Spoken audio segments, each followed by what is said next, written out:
These super easy, healthy lemon cookies are chewy on the inside and slightly crisp on the outside. Start by preheating your oven to 325 degrees. Combine all of your ingredients in a mixing bowl. You can mix these by hand or use a mixer.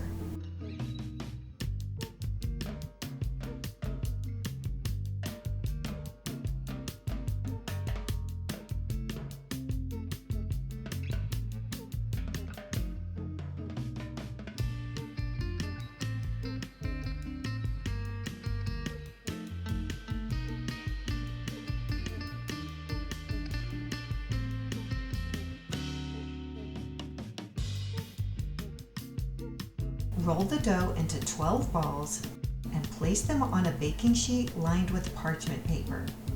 Flatten slightly with a spoon.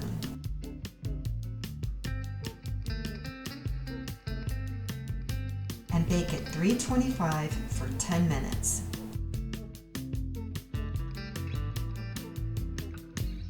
Roll the cookies in powdered sugar once they have cooled.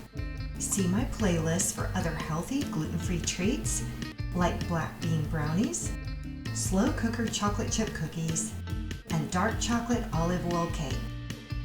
Thanks for watching, and please hit the cupcake to subscribe.